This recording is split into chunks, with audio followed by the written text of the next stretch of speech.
And I have to ask, what were they thinking, Congressman? I'll tell this is absolutely indefensible. It's inexcusable.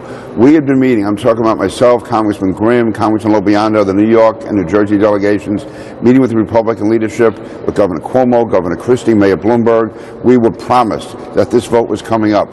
Every penny that was asked for was documented. Every document they requested, we gave them.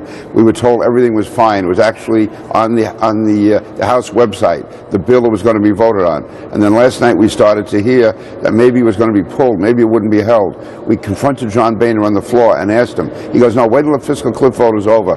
We'll take care of it. We were told it was 99% certain. And then no one even told us. The Speaker walked off the floor, told an aide to the majority leader that the Congress was finished, there were no votes, and then they came back and told us. Now, listen, I'm not taking this as a personal offense. I'm talking about the thousands of people in my district, the hundreds of thousands of people throughout the New York, New Jersey area. Within 10 days after Katrina, $60 billion was appropriated.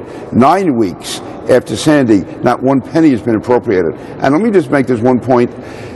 These Republicans have no problem finding New York when they're out raising millions of dollars. They're in New York all the time, filling their pockets with money from New Yorkers. I'm saying right now, anyone from New York or New Jersey who contributes 1 penny to congressional Republicans is out of their mind. Because what they did last time was put a knife in the back of New Yorkers and New Jerseyans. It was an absolute disgrace.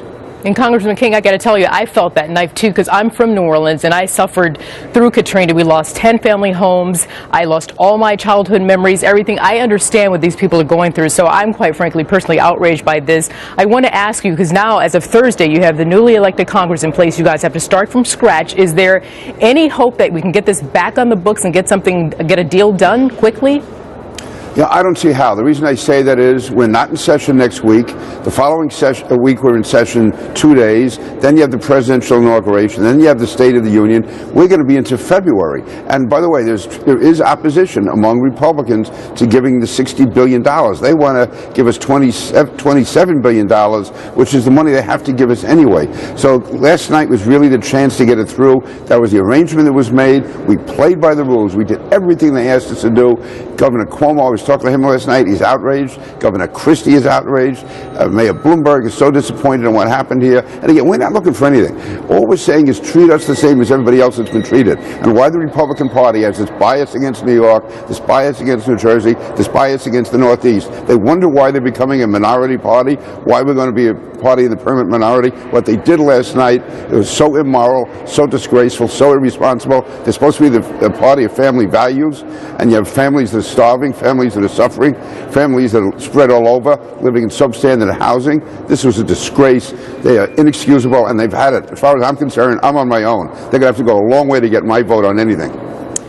Well, I mean, I really share and feel your pain, and I want to believe that something. I know you said it's not going to happen right away. Any upside that anything can happen before February? Anything? I mean, I know at one point, pardon me, that they were talking about that $27 billion, at least temporary relief, but that's off the table too, though, right?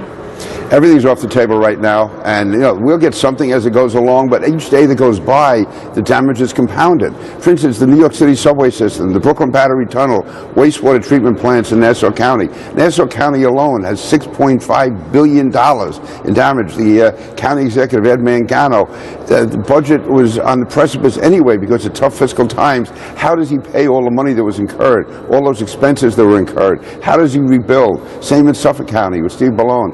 Governor Cuomo in New York, Governor Christie in New Jersey. And Governor Christie, he's the one the Republicans put him out front. He's our man. He's our blue-collar candidate. He's the guy who represents the heart and soul of the Republican Party. He went everywhere for Republicans all over the country. He went everywhere. And what they do, they knifed him in the back. Have you spoken to Governor Christie?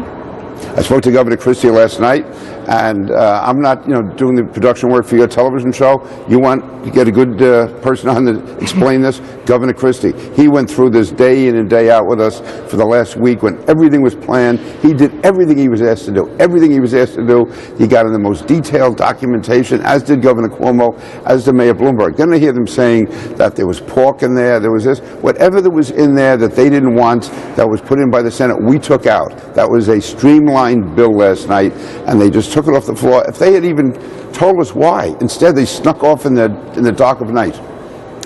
Well, I can't believe that this is not, the relief is not getting to these poor families that need it, the business owners, etc. Congressman Peter King, I applaud you in your efforts to keep fighting for the people, because that's what it's about. It's not about politics, it's about those people. Thank you so much. Thank you. Yeah, we can get Governor Christie on, we'll talk about it more, we'll do that. Thank you very much. Thank you.